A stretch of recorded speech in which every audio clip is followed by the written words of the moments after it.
চলো, তো আজকে আমরা কি করবো? গত ক্লাসে আমরা বলছিলাম হচ্ছে ডাইপোল মোমেন্ট। তো সেখানে আমরা অনেকগুলা উদাহরণ দেখতেছিলাম যেখানে অণু বা যৌগগুলো ডাইপোল মোমেন্টের আমরা শূন্য পাচ্ছিলাম।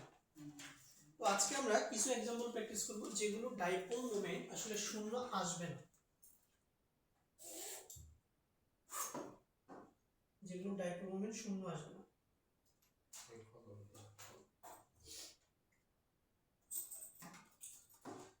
সবার প্রথমে আমাদের হচ্ছে যে দেখো CHCl3,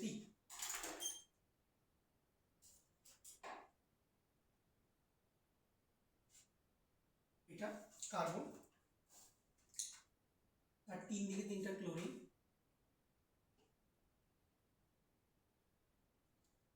এদিকে হাইড্রোজেন। ওকে, সো আমরা তো জানি যে কার্বন থেকে ক্লোরিনের তড়িৎ ঋণাত্মকতা বেশি, তাহলে অ্যারো চিহ্নগুলো কার্বন থেকে ক্লোরিনের দিকে হবে। এক্ষেত্রেও অ্যারো চিহ্ন কার্বন থেকে ক্লোরিনের দিকে হবে।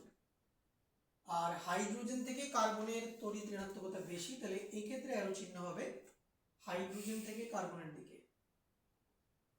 এক্ষেত্রে তুমি দেখবা যে তোমার যে মিউ আর মানে লব্ধি ডাইপোল মোমেন্ট যেটা, সেটা কিন্তু জিরো আসবে না, জিরো আসবে।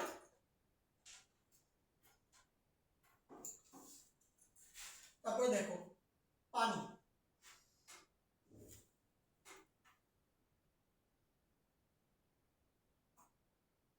পানির প্রকৃত গঠন হচ্ছে এরকম।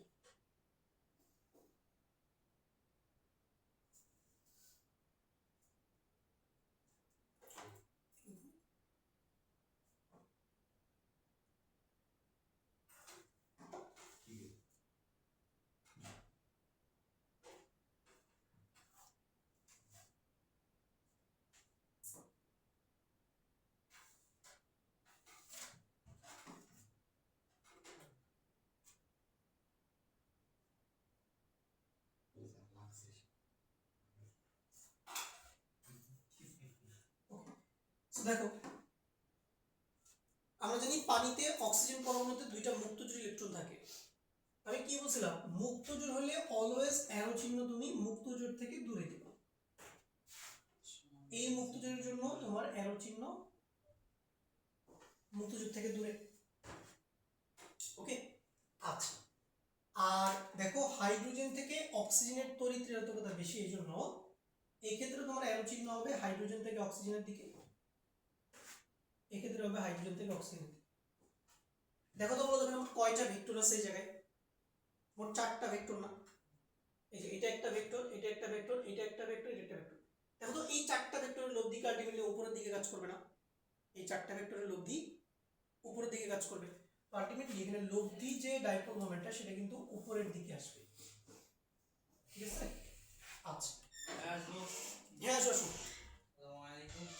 তাহলে এক্ষেত্রে দেখো, এই ক্ষেত্রেও তোমার মিউ আর যেটা আছে এটা কিন্তু শূন্য হবে, এটা শূন্য হবে।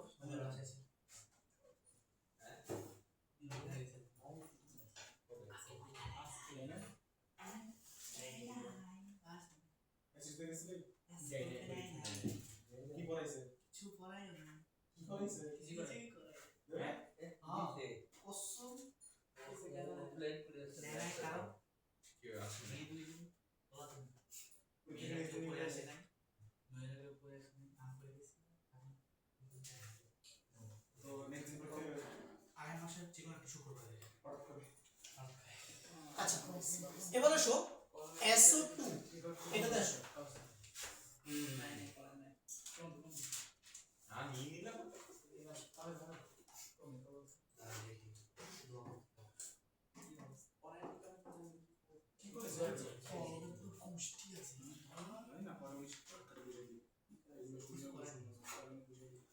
দেখো এটা হচ্ছে আমাদের SO2,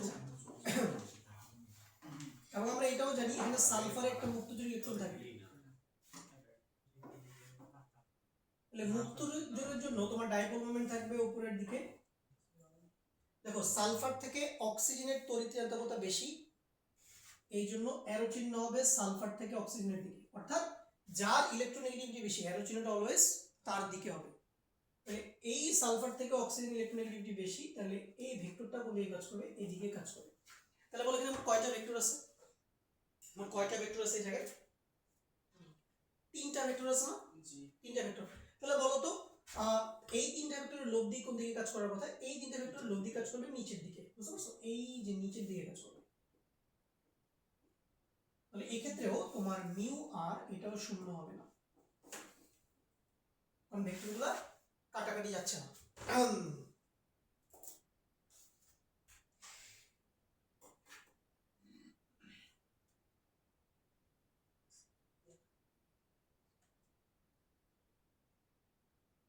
আচ্ছা SO2 গেল, নেক্সট আমাদের কোনটা বলো? নেক্সট আমাদের কোনটা? অ্যামোনিয়া। হ্যাঁ এগুলো একটু তুলে, হ্যাঁ তুলো তুলো।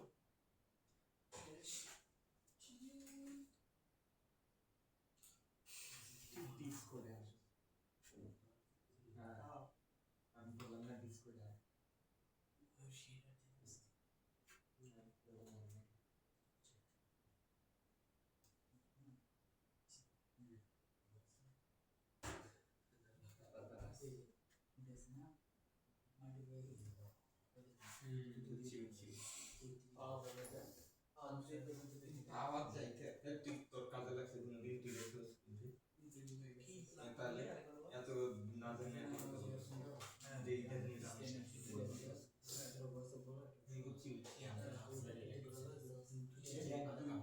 আউটপুট একটা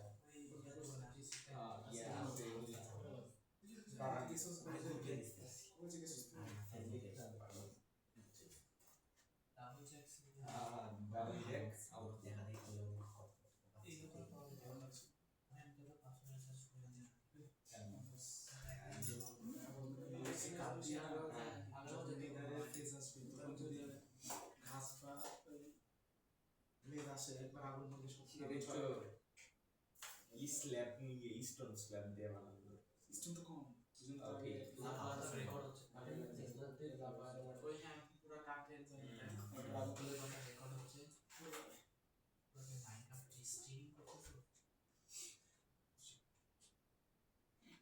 আর ট্রাই করো কম দিছি তুই তো দেখবি ওর আমি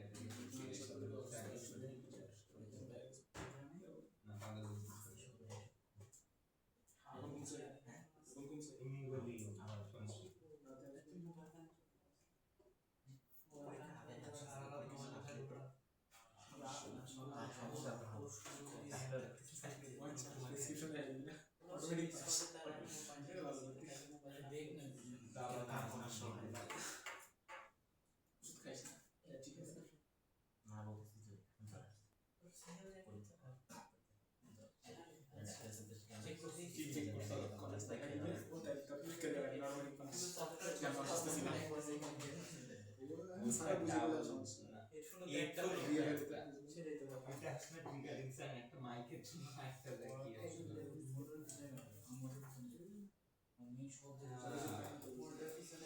চলো এবার চলো আমরা দেখব হচ্ছে অ্যামোনিয়া নেক্সট পেজে। পাগলের তো আসলে তাই তো পাগলের সমস্যা আমাদের এই মনিটরের পিছনে লেখা আছে দেখো অ্যামোনিয়া বাস্তবে দেখতে হচ্ছে এরকম। তাহলে লোন পেয়ারের জন্য আমাদের ডাইপোল মোমেন্ট হবে উপরে। বলো এখানে নাইট্রোজেন এবং হাইড্রোজেনের মধ্যে ইলেকট্রোনেগেটিভিটি বেশি কার? নাইট্রোজেনের বেশি। তাহলে অ্যারো চিহ্ন হবে hydrogen to nitrogen, hydrogen to nitrogen, hydrogen to nitrogen. তাহলে ক্লিয়ারলি বোঝাচ্ছে ভাইয়া এই চারটা ভেক্টরের লব্ধি, এই চারটা ভেক্টরের লব্ধি উপরের দিকে কাজ করবে। তাহলে আমাদের মিউ আর হচ্ছে উপরের দিকে কাজ করবে। তাহলে এইবারও কিন্তু মিউ আর হচ্ছে যে শূন্য হবে না।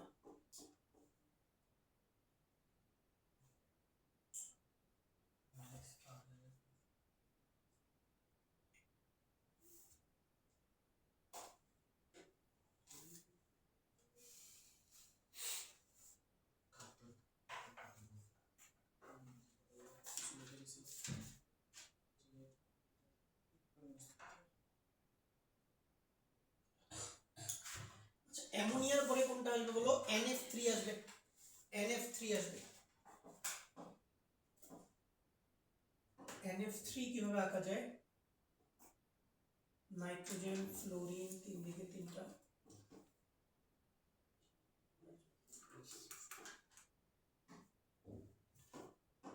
তাহলে অ্যারো চিহ্ন হবে এবার নাইট্রোজেন টু ফ্লোরিন, যেহেতু নাইট্রোজেন থেকে ফ্লোরিনের ইলেকট্রোনেগেটিভিটি বেশি।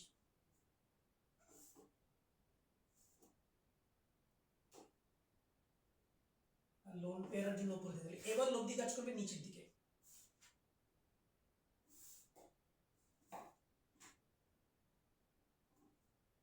এবারও মিউ আর শূন্য হবে না। দেখো এখানে আমরা বারবার লিখতেছি শূন্য হবে না, এক্সাক্ট ভ্যালু কিন্তু আমরা লিখতেছি না, তো এক্সাক্ট ভ্যালু তোমাদের জানার দরকার নেই, এগুলো আসে না। আচ্ছা NF3 এর পরে আসবে কে? CH3Cl। আচ্ছা CH3Cl,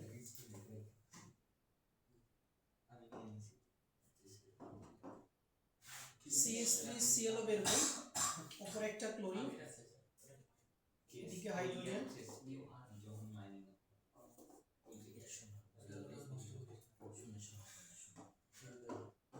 তাহলে এখানে হবে কার্বন টু ক্লোরিন, এখানে হাইড্রোজেন টু কার্বন।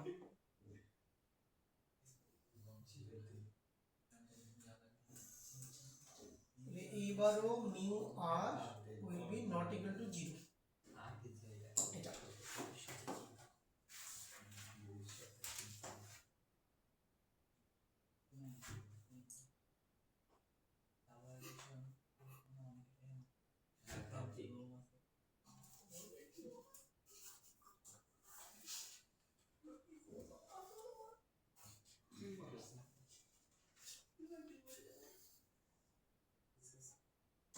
নেক্সট আসবে আমাদের হাইড্রোজেন সালফাইড। ये तो ऑब्सिडियन লাগবে তো। তো ওইখানে তো ড্র করতে পারবে না, এদের হ্যাঁ জানি।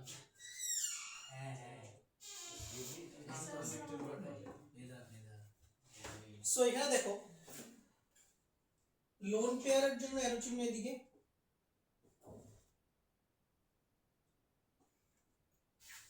বলতো সালফার আর হাইড্রোজেনের মধ্যে কার ইলেকট্রোনেগেটিভিটি বেশি? সালফারের বেশি। হাইড্রোজেনের হচ্ছে 2.1, সালফারের হচ্ছে 2.4। তাহলে এক্ষেত্রে অ্যারো চিহ্ন হবে হাইড্রোজেন টু সালফার। তাহলে এই সবগুলো ভেক্টরের লব্ধি যাবে উপরের দিকে। তাহলে এবারও মিউ আর শূন্য হবে না।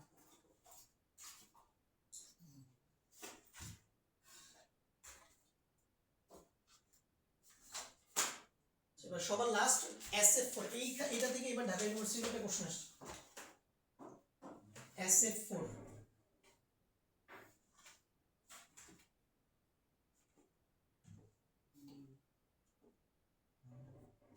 অ্যাডমিশনের কোশ্চেন দেখো,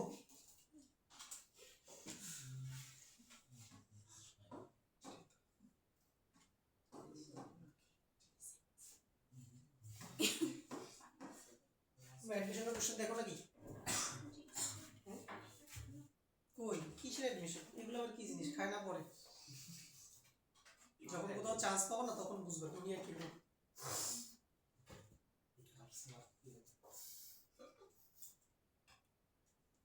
একটা সিটের জন্য মানুষের কি আকুতি মিনতি।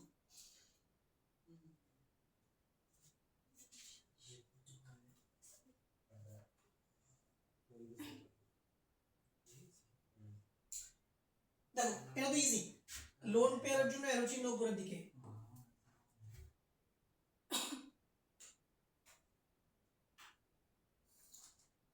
এখানে সালফার থেকে ফ্লোরিনের ইলেকট্রোনেগেটিভিটি বেশি, তাহলে অ্যারো চিহ্ন হবে সালফার থেকে ফ্লোরিনের দিকে, এখানে হবে সালফার থেকে ফ্লোরিনের দিকে, এখানে হবে সালফার থেকে ফ্লোরিনের দিকে।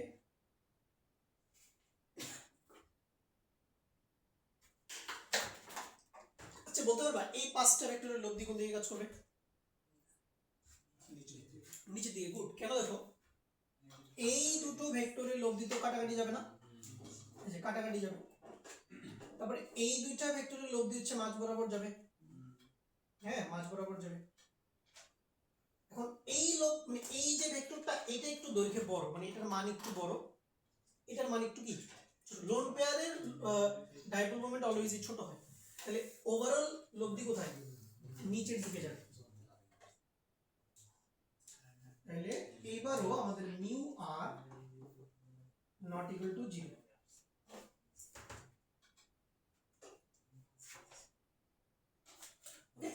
তাহলে আমরা আজকে যে এক্সাম্পলগুলো দেখলাম একটারও দেখো একটারও কিন্তু লব্ধি শূন্য আসে নাই, ঠিক আছে, সবগুলোরই কিছু না কিছু লব্ধি আছে। ওকে, আচ্ছা এখন প্রশ্ন হচ্ছে ভাই এক্সাম্পলে কি এত সময় থাকবে এরকম ভেক্টর একে একে লব্ধি বের করা? এত সময় তো থাকবে না। এবার শিখাবো তোমাকে ট্রিক্স, কিভাবে তুমি যৌগ দেখি বলে দিতে পারবা যে যৌগটা পোলার হবে নাকি অপোলার হবে, তুমি কিন্তু দেখি বলে দিতে পারবা। ওকে, এবার শিখাবো ট্রিক্স। আচ্ছা হ্যাঁ শেষ করো, হাতে লাগে তো স্লো কেন, গল্প করো কেন, লিখো কম গল্প করো বেশি। তো আমি সামনে চলে আসছি, আমি ছোটখাটো মানুষ ভাই, আমি সামনে আসলে তাও দেখা যাওয়ার কথা। সামনেই ধাবরা বসে থাকলে কেমন দেখা আমার দোষ না, আমার সামনে তো বলে রয়েছে মুন্নি কি অবস্থা? আর এটাই তোমার নাম, এটা তোমার সাথে তোমার চেহারার সাথে যায় নামটা সুন্দর, ঠিক আছে। সাদামতি এই যে অন্য হচ্ছে সাদামতি, সাদামতি সিপা এটা তো ঠিক আছে না, ঠিক আছে মাইশাআল্লাহ।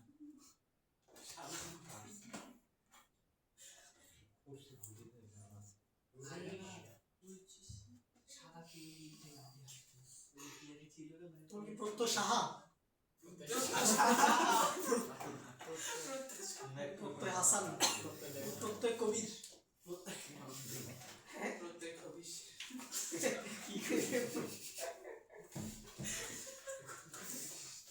আমি কিন্তু নাম বিকৃতি করছি না, আমি একটা সুন্দর নাম দিচ্ছি, ঠিক আছে, কারো চেহারার সাথে মিলিয়ে একটা নাম দিই। আপনি সৌন্দর্য করেন না আপনার সাথে। যেমন আমাদের ক্লাসে একটা ছেলে ছিল, ওর নাম হচ্ছে আরশাদ মোহাম্মদ বাহাদুর, হ্যাঁ, তো ওকে আমরা দেখতাম কাকা, মানে কি এ প্রতিদিন সকালবেলা উঠে ঘুম থেকে উঠে কাকের মতো ডাকতো কাকা, এইটাই এলাম আমাদের, ঠিক আছে। হ্যাঁ সত্যি বিশেষ কিছু। তারপরে হচ্ছে একটা ছেলের চুলগুলো ছিল নুডলসের মতো, মানে চুলের এরকম কোঁকড়া টাইপের চুল। এই যে না না ওগুলো নুডলস না, ওগুলো পাস্তা হবে, ঠিক আছে। না ওই ছেলেটা চুলগুলো একবারে নুডলস এর মতো ছিল, ওর নিকনেম ছিল নুডলস, ঠিক আছে, ওকে আমরা নুডলস নামে চিনতাম। আমরা চিনি না পাস্তা। এরকম প্রত্যেকেরই নিকনেম আছে, আমার নিজেরও নিকনেম আছে, মানে এগুলো বললে মান সম্মান চলে যাবে, ঠিক আছে, সেগুলো হচ্ছে রিজার্ভ। ঠিক আছে, তোমাদের হয়তো বন্ধুদের মধ্যে তোমরা একজনের কি এরকম নামে তো ডাকো না, বিভিন্ন নিজেদের মধ্যে তোমার একটা নাম দেওয়া, কি একটা প্রতীকী নাম দিয়ে ওকে ডাকো, ঠিক আছে, ভালো হইতে পারে খারাপ হইতে পারে। যেমন আমার যে সুপারভাইজার ওনার নাম ছিল মুন্নি, ঠিক আছে, আমার যে সুপারভাইজারের নাম ছিল মুন্নি। তো মুন্ডি কেন জানি না, নাম কে দিছে, ওনার ভালো নাম ছিল ডক্টর কাজী এমডি রকিবুল ইসলাম, এটা হচ্ছে ওনার ভালো নাম, ওনাকে ডিপার্টমেন্টের সবাই মুন্ডি নামে চিনত। মুন্ডি এটা কি না কি জন্য নাম দিয়েছে আমি জানি না, এই নামে সবাই ওনাকে চিনে। আর আমার যে অ্যাডভাইজার ছিল ওনার নাম ছিল পিন্টু, ওর নাম ছিল পিন্টু চন্দ্র শীল, ঠিক আছে, পিন্টু চন্দ্র, সবাই ওনার প্যান্ট চন্দ্র বলে ডাকতো। এরকম অদ্ভুত অদ্ভুত মজার মজার ভাই নাম যাবে দিতাম। যাক তাহলে এগুলো ভাই বুঝছি, এবার চল ট্রিক্স শিখবো এবার।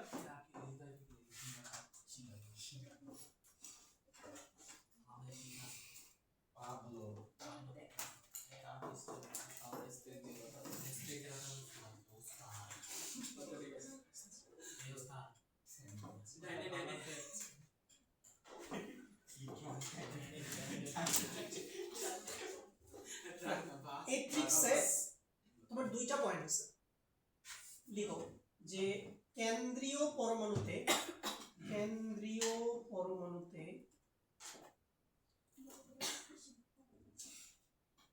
কেন্দ্রীয় পরমাণুতে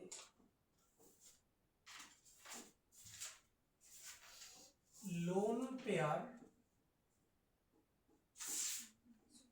ইলেকট্রন থাকলে যৌগ পোলার হবে।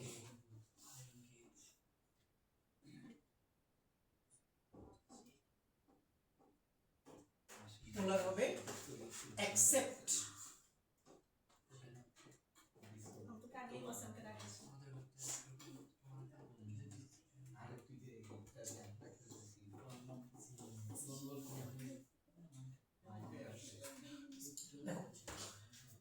এক নম্বর ট্রিক কি, কেন্দ্রীয় পরমাণুতে লোন পেয়ার ইলেকট্রন থাকলে যৌগ পোলার হবে, মানে লোন পেয়ার থাকলেই যৌগ পোলার হবে except xenon F2 and xenon F4। এই দুইটা एग्जांपल তোমাকে একটু মাথায় রাখতে হবে যে এগুলোর মধ্যে xenonএ লোন পেয়ার থাকার পরে এগুলো কি অপোলার। তো এই দুটো পয়েন্ট মনে রাখতে পারবা আশা করা যায়। এরপর 2 নাম্বার যে রুল সেটা হচ্ছে surrounding atom. Surrounding atom surrounding atom same হলে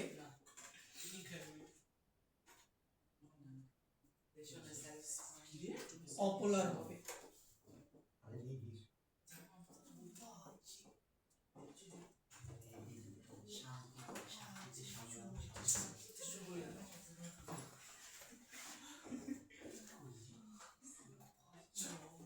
দেখো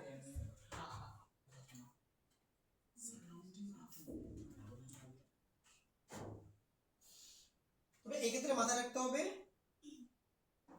যে কেন্দ্রীয় পরমাণুতে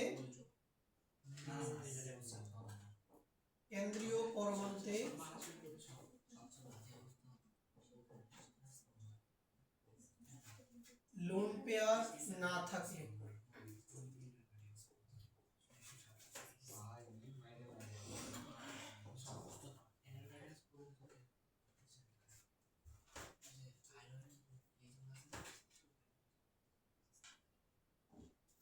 ওকে।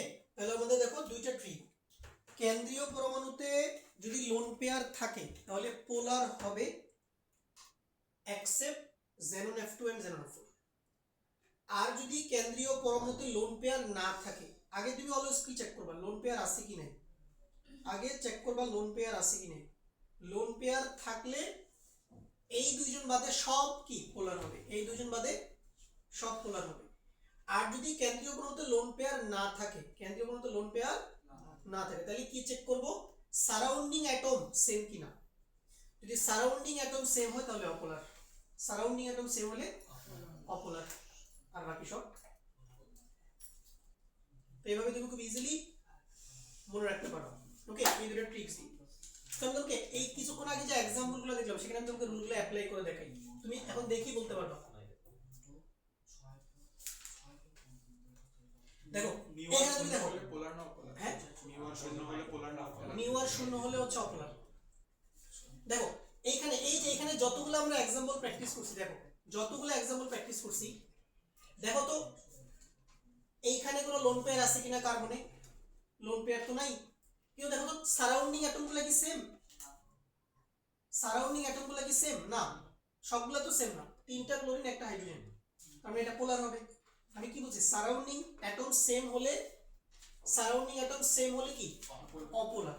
হ্যাঁ অপোলার। পরেরটাতে আসো, লোন পেয়ার ভাই আছে, এটা কি xenon F2 না, তাহলে এটা তো অপোলার, সরি এটা তো পোলার, এটা পোলার। লোন পেয়ার আছে পোলার, লোন পেয়ার আছে পোলার, লোন পেয়ার আছে পোলার, লোন পেয়ার নাই। কিন্তু সারাউন্ডিং অ্যাটম কি সেম, সেম না, সারাউন্ডিং অ্যাটম তো সেম না, তিনটা হাইড্রোজেন একটা ক্লোরিন, তার মানে এটা পোলার। লোন পেয়ার আছে ইয়েস আছে পোলার, লোন পেয়ার আছে ইয়েস আছে পোলার। বুঝছো বিষয়টা? তাহলে লোন পেয়ার থাকলে পোলার হবে except xenon F2 xenon F4। এই দুটাই খালি ইয়াও আছে, মানে রুল এই দুইটাই, মানে ট্রিক্স এই দুইটাই, ঠিক আছে? সবগুলো এইগুলো এই দুটো ট্রিক্সের মধ্যে পড়ে যাবে। xenon F2 আর xenon F4 বাদ দাও কি আছে, এই দুটাই এই দুইটাই, এই দুইটাই। এবার আসো আর 2 নম্বরে কি বললাম, যে যদি লোন পেয়ার না থাকে দেন তুমি কি চেক করবা, সারাউন্ডিং অ্যাটম সেম কিনা। যদি সারাউন্ডিং অ্যাটম সেম হয় তাহলে অপোলার হবে, আর যদি সেম না হয় তাহলে কি হবে, পোলার হবে। যেমন তোমাকে আগের দিনের এক্সাম্পলগুলো আমি দেখাই। এই যে দেখো গত ক্লাসে আমরা যতগুলো এক্সাম্পল এখানে প্র্যাকটিস করছিলাম, এখানে কিন্তু একটা এক্সাম্পলও সেন্ট্রাল অ্যাটমে লোন পেয়ার ছিল না। এখন তুমি দেখো সারাউন্ডিং অ্যাটমগুলো সেম, এই যে অক্সিজেন সেম, এটা অপোলার। দুইটাই সালফার সেম, অপোলার। দুইটাই ক্লোরিন অপোলার। তিনটাই ফ্লোরিন অপোলার। চারটাই হাইড্রোজেন অপোলার। এই যে BCl3 তিনটাই ক্লোরিন অপোলার। কার্বন টেট্রাক্লোরাইড চারটাই ক্লোরিন অপোলার। পাঁচটাই ক্লোরিন দেখো অপোলার। ছয়টাই ফ্লোরিন অপোলার। চারটা ফ্লোরিন অপোলার। ঠিক আছে, এই যে xenon F4 কেন অপোলার হলো দেখো, এই যে তার এই ভেক্টরগুলো তো সব ক্যান্সেল আউট হয়ে যাচ্ছে, এইটা এটা দিয়ে ক্যান্সেল আউট হচ্ছে, এইটা এটা দিয়ে ক্যান্সেল আউট হচ্ছে। আবার দেখো লোন পেয়ারের ভেক্টরগুলো পরস্পর কি করে দিচ্ছে, একে অপরকে ক্যান্সেল আউট করে দিচ্ছে। এই জন্যই আলটিমেটলি xenon F4 অপোলার। বুঝছি কি? হ্যাঁ, লজিক আছে, এমনি খালি বলে নি। তাহলে বুঝছি কিনা ভাইয়া, মনে থাকবে ট্রিক্স। আবারও আমি বলতেছি, ফার্স্টে আমি কি চেক করব, লোন পেয়ার আছে কি নাই। আচ্ছা ধরো লোন পেয়ার নাই, দেন আমি কি চেক করব, সারাউন্ডিং অ্যাটম সেম কিনা। যদি সারাউন্ডিং অ্যাটম সেম হয় তাহলে অপোলার, সারাউন্ডিং অ্যাটম সেম না হলে পোলার।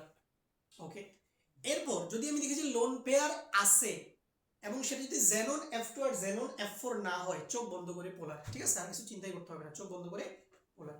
সো এই ট্রিক্স তুমি মনে রাখলে এখন তোমাকে যে কোনো সমযোজী যৌগ দেখে তুমি কিন্তু বের করতে পারবে এটা পোলার নাকি অপোলার। যেমন ঢাকা ভার্সিটি কি আসছিল আমি বলি, ঢাকা ভার্সিটি এই কোশ্চেনটা আসছিল। ঢাকা ভার্সিটিতে আমি বলি, ঢাকা ভার্সিটিতে আসছিল নিচের কোন যোগে স্থায়ী ডাইপোল আছে, মানে ডাইপোল মোমেন্ট আছে কোন যোগের। অপশন এ তে কি ছিল বলি, অপশন এ তে ছিল, এই অপশন এ তে ছিল মিথেন,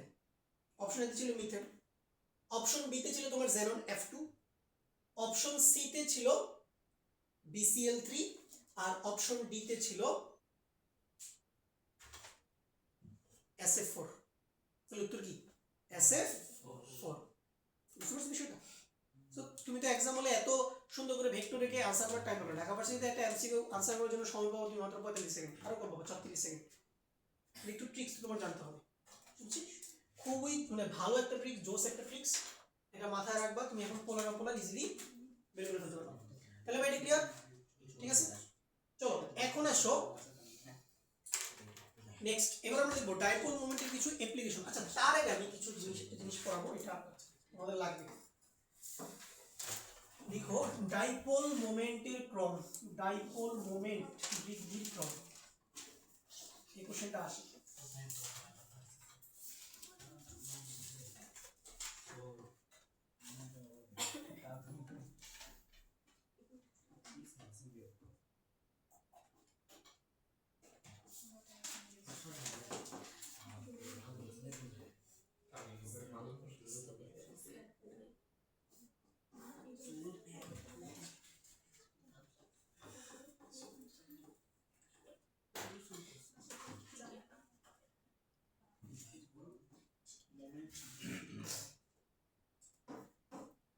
দেখো এই চারটে যৌগ দেখো একটু ভালো করে।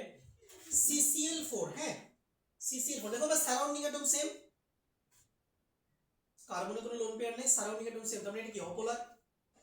তার মানে এইটার ডাইপোল মোমেন্ট কত, 0। এটা ডাইপোল মোমেন্ট কত, 0। ওকে, আচ্ছা এখন ব্যাপারটা বলি। দেখো এখানে আমি কি করছি, আমি একটা ক্লোরিন কমাইছি, একটা হাইড্রোজেন বাড়াইছি, এরকম করছি না আমি, মানে একটা ক্লোরিনের জায়গায় একটা হাইড্রোজেন নিয়ে আসছি। এখানে আমি দুইটা ক্লোরিনের জায়গায় দুইটা হাইড্রোজেন নিয়ে আসছি। এখানে আমি তিনটা ক্লোরিনের জায়গায় তিনটা কি হাইড্রোজেন নিয়ে আসছি। তাহলে দেখো CCl4 এর ডাইপোল মোমেন্ট হবে সবচেয়ে কম, এরপরে ডাইপোল মোমেন্ট আস্তে আস্তে বাড়বে। এই যে তুমি এই অর্ডারে জিনিসগুলো লিখবা। কিভাবে লিখবা, সবার প্রথমে তুমি কার্বন টেট্রাক্লোরাইড লিখবা, লেখার পর এরপর তুমি একটা ক্লোরিনকে একটা হাইড্রোজেন দিয়ে রিপ্লেস করবা। বুঝছো, একটা ক্লোরিনকে একটা হাইড্রোজেন দিয়ে রিপ্লেস করবা। এরপর তুমি দুইটা ক্লোরিনকে দুইটা হাইড্রোজেন দিয়ে রিপ্লেস করবা। এরপর তুমি তিনটা ক্লোরিনকে তিনটা হাইড্রোজেন দিয়ে রিপ্লেস করবা। এরপর তুমি এভাবে লেস দেন দিয়ে লিখবা। তার মানে কার্বন টেট্রাক্লোরাইডের ডাইপোল মোমেন্ট সবচেয়ে কম। তারপরে CH-Cl3, এই ওটার নাম কি এটা পারা উচিত, এটা হচ্ছে ক্লোরোফর্ম। এটা কি প্রশ্ন তোমরা ক্লোরোফর্ম? ওকে, যেমন এখানে ক্লোরিনের জায়গায় যদি ব্রোমিন থাকতো এটাকে বলতাম ব্রোমোফর্ম, আয়োডিন থাকলে বলতাম আয়োডোফর্ম, তাহলে ক্লোরোফর্ম। ওকে, এরপরে দেখো CH2Cl2, তাহলে ক্লোরোফর্ম থেকে CH2Cl2 তে ডাইপোল মোমেন্ট একটু বাড়বে, CH2Cl2 থেকে মিথাইল ক্লোরাইডের ডাইপোল মোমেন্ট আরো বাড়বে, কারণ এই চারটা যুগের মধ্যে মিথাইল ক্লোরাইডের ডাইপোল মোমেন্ট সবচেয়ে বেশি। এবং এই কোশ্চেনটা কিন্তু ফ্রিকোয়েন্টলি এক্সামে আসে, বুঝছো কিনা? সো এই অর্ডারটা মনে রাখলে তুমি আশা করি এমসিকিউটা পাবে। ওকে, বুঝছো মনে রাখার টেকনিক কিভাবে মনে রাখতে হবে? আচ্ছা, এটা গেল। নেক্সট আসো অ্যাপ্লিকেশন অফ ডাইপোল মোমেন্টস। আমাদের ডাইপোল মোমেন্ট যে আমরা পড়লাম এটার অ্যাপ্লিকেশন কি, এটা কোথায় কোথায় অ্যাপ্লাই করা হয়? চলো মোস্ট 6টা অ্যাপ্লিকেশন আছে, আমরা চলো অ্যাপ্লিকেশনগুলো একটু পড়ি।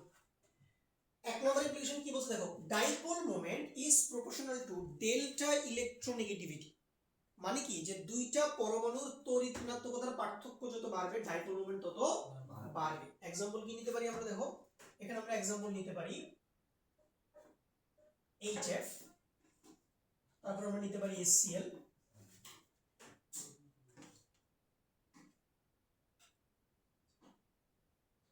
HCl, HBr, HI। বলো মেজবাজি, এখানে কোন দুটোটা ডাইপোল মোমেন্ট সবচেয়ে বেশি হবে? এটা পারলে বুঝবে তুমি চট্টগ্রাম কলেজের স্টুডেন্ট। হ্যাঁ মাফ করেন, হ্যাঁ মাফ করেন। এইটা কি মাফ করেন? তুমি চট্টগ্রাম, তুমি দেশি মানে চট্টগ্রামের সেরা কলেজে তুমি পড়ো, সো চট্টগ্রাম কলেজের একটা ছাত্র হিসেবে তোমার এটা পারা উচিত।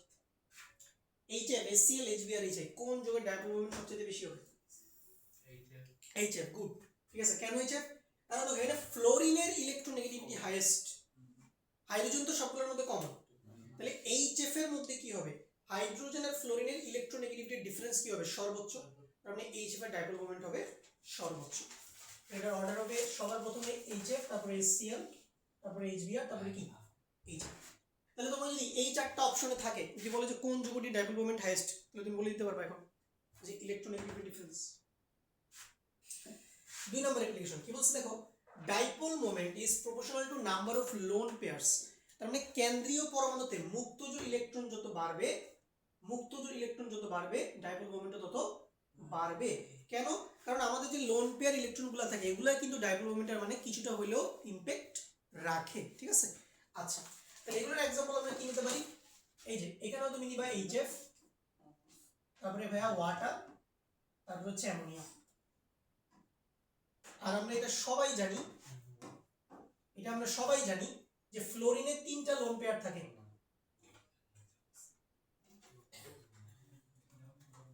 জানো? নাউজুবিল্লাহ, কি বল না, তুমি কি বুঝছো ভাই তোমরা?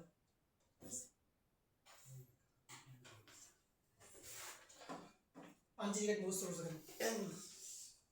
এবার আসো দেখো, হ্যালোজেনের লাস্ট শেলে কয়টা ইলেকট্রন থাকে আমাকে বলো?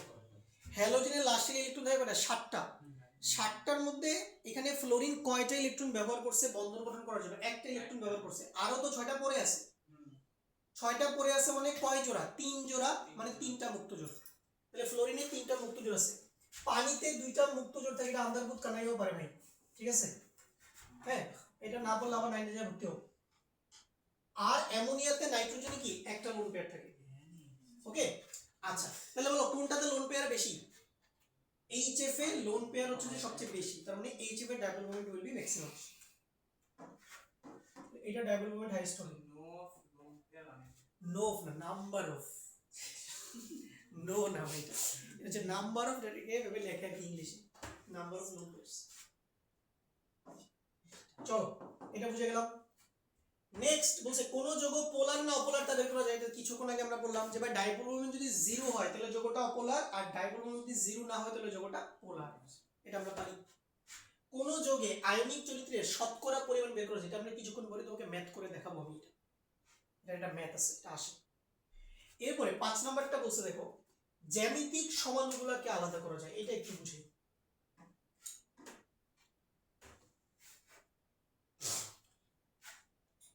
একটু বুঝাচ্ছি দেখো, মনে করো তোমাকে এরকম দুটো আমি যৌগ দিলাম, কার্বন কার্বন ডাবল বন্ড, এদিকে হাইড্রোজেন, এদিকে হাইড্রোজেন, এদিকে ক্লোরিন, এদিকে আরেকটা যোগ দিলাম, কার্বন কার্বন ডাবল বন্ড, এদিকে ক্লোরিন, এদিকে হাইড্রোজেন, এদিকে Cl, এদিকে মনোযোগ দিও। তুমি যদি এই দুইটা যে স্ট্রাকচার একটু মনোযোগ দিয়ে অবজার্ভ করো, দেখো এই দুইটা স্ট্রাকচারের কিন্তু আণবিক সংকেত সেম। কিভাবে? কার্বন এখানেও দুইটা, কার্বন এখানেও দুইটা, এখানেও হাইড্রোজেন দুইটা, এখানেও ক্লোরিন দুইটা, এখানেও হাইড্রোজেন দুইটা, ক্লোরিন দুইটা, তাহলে আণবিক সংকেত তো সেম। গাঠনিক সংকেত দেখো সেম, গাঠনিক সংকেত কিন্তু দেখো same, HCl HCl HCl HCl, ঠিক আছে? গাঠনিক সংকেত সেম, আণবিক সংকেত সেম, গাঠনিক সংকেত সেম। তার মানে তাইলে এই দুটো যোগের স্ট্রাকচারের ডিফারেন্সটা কোথায়? ডিফারেন্স হচ্ছে এই হাইড্রোজেন আর ক্লোরিনের পজিশন। দেখো এইখানে হাইড্রোজেন উপরে ছিল, ক্লোরিন নিচে, এখানে হাইড্রোজেন উপরে, ক্লোরিন নিচে, ওকে? এখানে হাইড্রোজেন উপরে, ক্লোরিন নিচে, বাট এখানে দেখো ক্লোরিনটা উপরে উঠে গেছে, হাইড্রোজেনটা নিচে চলে আসছে, তাহলে হাইড্রোজেন আর ক্লোরিনের পজিশন ইন্টারচেঞ্জ হয়ে গেছে। তাহলে এরকম যদি দুইটা পরমাণুর এরকম পজিশন যদি কোনো কারণে এরকম উলট পালট হয়ে যায়, তখন কিন্তু একটা নতুন ধরনের সমানুতার উদ্ভব ঘটে। ওই সমানুতার নাম হচ্ছে জ্যামিতিক সমানুতা। কি সমানুতা এটা?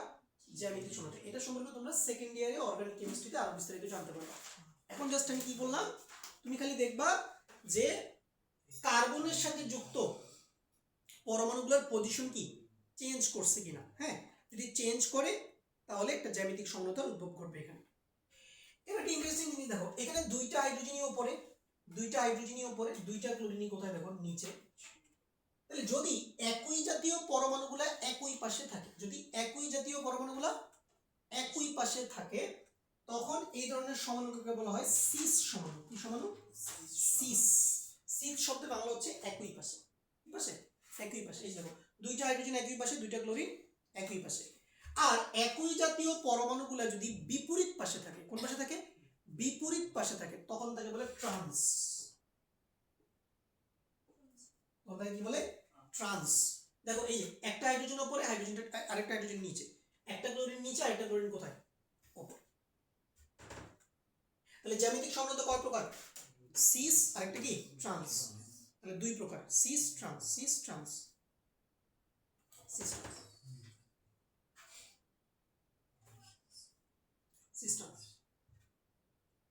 এবার আমাদের প্রশ্ন হচ্ছে যে সিস সমানুটা ডাইপোল মোমেন্ট বেশি হবে নাকি ট্রান্স সমানু ডাইপোল মোমেন্ট বেশি হবে, এটা আমাদের হচ্ছে যে বের করতে হবে। এটা খুব ইজিলি বের করা যায়। আমাকে বলো তো, এই কার্বন ক্লোরিনের ডাইপোল মোমেন্টের ডিরেকশন কি হবে? কার্বন থেকে কার দিকে? ক্লোরিনের দিকে। আবার এই কার্বন ক্লোরিন বন্ধনে ডাইপোল মোমেন্টের ডিরেকশন কি হবে? কার্বন থেকে ক্লোরিনের দিকে। তাহলে বলো তো এই দুটো ভেক্টরের লব দিয়ে যাবে কোথায়? নিচের দিকে। তাহলে এখানে কি লব দিয়ে জিরো আসার সম্ভাবনা আছে? না, এখানে দুইটা ভেক্টরের লব দিয়ে জিরো আসার কোনো পসিবিলিটি নাই। তার মানে সিস সমান ডাইপোল মোমেন্ট আছে, সিস সমান ডাইপোল মোমেন্ট থাকবে, সিস সমান হচ্ছে পোলারিটি শো করবে।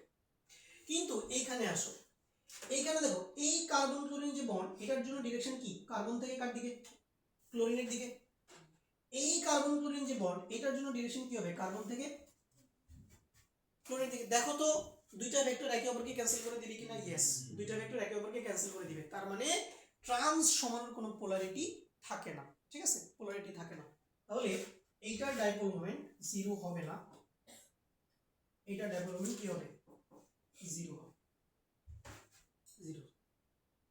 ইন্টারেস্টিং জিনিস দেখো যে একই আণবিক সংকেত, একই গাঠনিক সংকেত থাকার পরেও একটা স্ট্রাকচারের কি ডাইপোল মোমেন্ট জিরো, আরেকটা স্ট্রাকচারের ডাইপোল মোমেন্ট জিরো নয়। তাহলে এই যে ডাইপোল মোমেন্টের মান দেখে আমরা বুঝতে পারবো যে যৌগটা কি সিস সমানু নাকি ট্রান্স সমানু। ওকে, তাহলে ধরো আমাকে র্যান্ডমলি দুটো কম্পাউন্ড দিয়ে বলা আছে, বলো তো কোনটা সিস আইসোমার কোনটা ট্রান্স আইসোমার বের করো তো। তাহলে আমি কি করব? ওই দুইটা যৌগের উপর আমি পরীক্ষা নিরীক্ষা চালাবো, এক্সপেরিমেন্ট চালাবো, চালিয়ে আমি ডাইপোল মোমেন্টের মানগুলো বের করার চেষ্টা করব। সো আমি ডাইপোল মোমেন্টের মান বের করে যদি দেখি ডাইপোল মোমেন্টের মান জিরো আসছে, তাহলে আমি কি বুঝে ফেলবো? যে ওই যৌগটা কি ট্রান্স সমান, আর যেটা ডাইপোল মোমেন্ট জিরো আসবে না সেটা কি হবে? সিস সমান। তো এইভাবেই তোমার ল্যাবরেটরিতে কি করা হয়? এই জ্যামিতিক সমানুগুলোকে আলাদা করা যায়। তাহলে এই ডাইপোল মোমেন্টের কিন্তু একটা ভাইটাল অ্যাপ্লিকেশন আছে ইন দা মানে অর্গানিক কেমিস্ট্রিতে, যেরকম জ্যামিতিক সমানুগুলোকে আলাদা করার জন্য। আচ্ছা, 6 নাম্বারটা ইন্টারেস্টিং জিনিস। 6 নম্বরে কি বলছে দেখো, বেনজিন রিং এর, হ্যাঁ বেনজিন রিং এর কি বের করা যায়, বেনজিন রিং এর ওরিয়েন্টেশন বের করা যায়, ওরিয়েন্টেশন বের করা। চলো এটা একটু আমরা ডিটেইলসে পড়ি, খুব মজার জিনিসটা। বেনজিন রিং এর ওরিয়েন্টেশন বের করা যায়। আচ্ছা বেনজিন রিং তোমরা দেখছো, বেনজিনের সঙ্গে কি C6, এটাকে আঁকে কিভাবে, এই দিস ইজ বেনজিন, ঠিক আছে। এখন আমরা দেখো যদি আমরা এরকম একটা আণবিক সংকেত চিন্তা করি C6H4Cl2, মানে 4 হাইড্রোজেন, সরি 4 না 2 hydrogen is replaced by 2 chlorine, ঠিক আছে, দুইটা হাইড্রোজেন দুইটা ক্লোরিন দিয়ে রিপ্লেস হয়েছে, এরকম হতে পারে না, হতে পারে। আচ্ছা এটাকে তুমি এখন বেনজিন রিং এ কিভাবে আঁকবা, দেখো এগুলোকে কিভাবে আঁকে। ধরো তুমি একটা ক্লোরিন এখানে দিলা, একটা ক্লোরিন এখানে দেওয়া যায়, ঠিক আছে না। দেখো এরকম ভাবে দাও মানে কি, এইখানে যে কার্বনটা আছে, এই কার্বনে কি কোনো হাইড্রোজেন আছে বলো তো, এই কার্বনে এখন কিন্তু কোনো হাইড্রোজেন নাই, মানে এই হাইড্রোজেন গুলো এখন ক্লোরিন দিয়ে প্রতিস্থাপিত হয়ে গেছে, রিপ্লেস হয়ে গেছে। তুমি যে জিনিসটাকে এইভাবে আঁকতে পারো, ধরো এদিকে দিলা ক্লোরিন, এদিকে দিলা আরেকটা ক্লোরিন, দেওয়া যায়, দেওয়া যায়।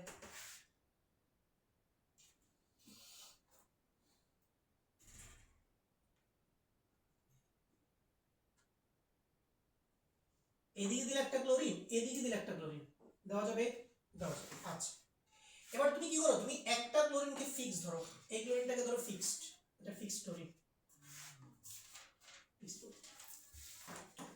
একটা ক্লোরিনকে তুমি ফিক্স ধরো, সবচেয়ে উপরের ক্লোরিনটাকে আমরা ফিক্স ধরলাম, হ্যাঁ এটার পজিশনকে আমরা ফিক্স করে দিলাম। দেখো একটা ক্লোরিনের পজিশন ফিক্সড, শুধু বাকি ক্লোরিনগুলো ডিফারেন্ট ডিফারেন্ট পজিশনে অ্যাটাচ হচ্ছে। এবার এই জিনিস দেখো, এই যে ক্লোরিনটা, এটা কিন্তু এই ক্লোরিনটার সবচেয়ে কাছে, সবচেয়ে কি কাছে, নিকটে, ওকে। তো এখন এই অর্গানিক কেমিস্ট্রিতে আমরা এরকম বেনজিন রিং এ নিকটে বুঝাতে আমরা একটা শব্দ ব্যবহার করি, এটাকে বলে অর্থ। শব্দটা কি, অর্থ। অর্থ শব্দের বাংলা হচ্ছে নিকটে, অর্থ শব্দের বাংলা কি, নিকটে, ওকে। তাহলে যেহেতু এই ক্লোরিনটা এই ক্লোরিনের সবচেয়ে নিকটে, এই জন্য এই সমাণুটাকে কি বলে, অর্থ আইসোমার, এটা হচ্ছে অর্থ। দেখো সবগুলাই কিন্তু C6H4Cl2, তিনটা স্ট্রাকচারই না, আণবিক সংকেত সেম, শুধুমাত্র গাঠনিক সংকেতের মধ্যে এই ক্লোরিনগুলোর পজিশন চেঞ্জ হয়ে যাওয়ার কারণে কিন্তু প্রত্যেকটা যৌগের ভৌত এবং রাসায়নিক ধর্ম কি হয়ে যাবে, চেঞ্জ হয়ে যাবে। আচ্ছা এইখানে দেখো, আচ্ছা এখানে আসি, এইখানে এই ক্লোরিনটা কি, এই ক্লোরিন থেকে সবচেয়ে দূরে অবস্থান করতেছে, দেখো সবচেয়ে দূরে, এই সবচেয়ে দূরে বোঝানোর জন্য আমরা যে টার্মটা ব্যবহার করি তাকে বলে প্যারা, PARA, প্যারা। অর্থ মানে নিকটে, প্যারা মানে দূরে।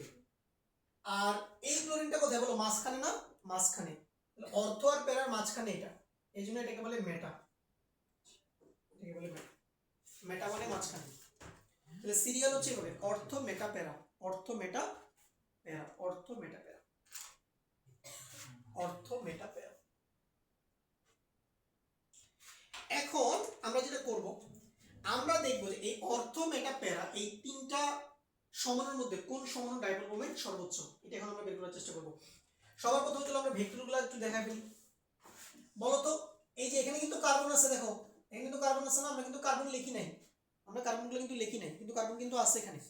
তাহলে এখানে তোমার ডাইপোল মোমেন্টের ডিরেকশন কি হবে, কার্বন থেকে কার দিকে, ক্লোরিনের দিকে, এখানে কি হবে, কার্বন টু ক্লোরিনের দিকে। এখানেও তোমার কার্বন টু ক্লোরিনের দিকে, এখানেও কার্বন টু কি, ক্লোরিনের দিকে, এখানে কার্বন টু ক্লোরিনের দিকে, এখানেও কার্বন টু ক্লোরিনের দিকে। এবার তুমি প্যারার দিকে তাকিয়ে বলো তো দুইটা ভেক্টর একে অপরকে ক্যান্সেল করবে কিনা, দেখা বলো তো। ক্লিয়ারলি বোঝা যাচ্ছে যে এই ভেক্টর এই ভেক্টরকে ক্যান্সেল করে দিবে, তার মানে এই যৌগটার কোনো ডাইপোল মোমেন্ট নাই, নাই, এটা ডাইপোল মোমেন্ট 0।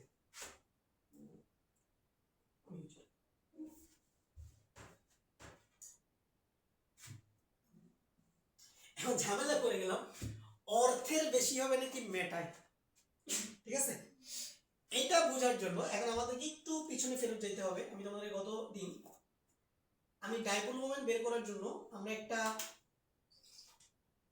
ভেক্টরের লব্ধি বের করার সূত্র দেখছিলাম না, এটা তোমরা সবাই অলরেডি পারো। দুইটা ভেক্টরের লব্ধি কেমনে বের করে root over p square plus q square plus 2p q cos alpha, যেখানে আলফাটা কি দুইটা ভেক্টরের মধ্যবর্তী কোণ। তো আমি এই যে ডিরেকশনগুলো দিলাম এগুলো তো ভেক্টর না একটা। তোমরা সবাই জানো থিটার মান যদি 0 ডিগ্রি হয় তাহলে লব্ধির মান সর্বোচ্চ হয়, মানে দুইটা ভেক্টর যদি সেম ডিরেকশনে কাজ করে। আর থিটার মান যদি 180 ডিগ্রি হয়, দুইটা ভেক্টর যদি কমপ্লিটলি অপোজিট ডিরেকশনে কাজ করে তাহলে লব্ধির মান সর্বনিম্ন হয়, এটা আমরা জানি। তার মানে থিটার মান যত কম হবে, থিটার মান যত কম হবে cos থিটার মান তত বেশি হবে। থিটার মান যত কম হবে, থিটার মান যত কম হবে cos থিটার মান তত বেশি হবে, আর cos থিটা যত বেশি ডাইপোল মোমেন্টের মানও তত বেশি হবে। তাহলে এখন তুমি এই স্ট্রাকচারগুলো একটু অবজার্ভ করো, বলো এই অর্থ আর ম্যাটার মধ্যে কোনটা থিটা বড়?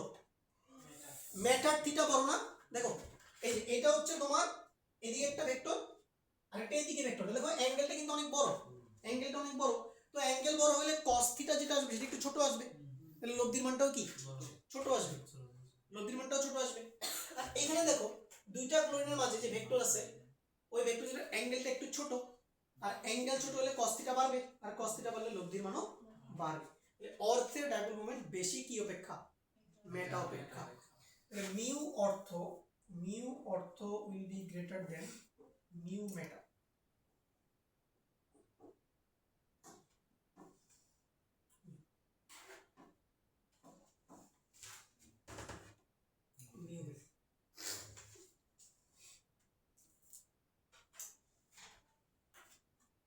এইভাবে তুমি কিন্তু এই ডাইপোল মোমেন্টের মান দেখে বলে দিতে পারবা যে কোনটা প্যারা সমানু, কোনটা প্যারা সমানু, কোনটা মেটা সমানু, কোনটা কি অর্থ সমানু।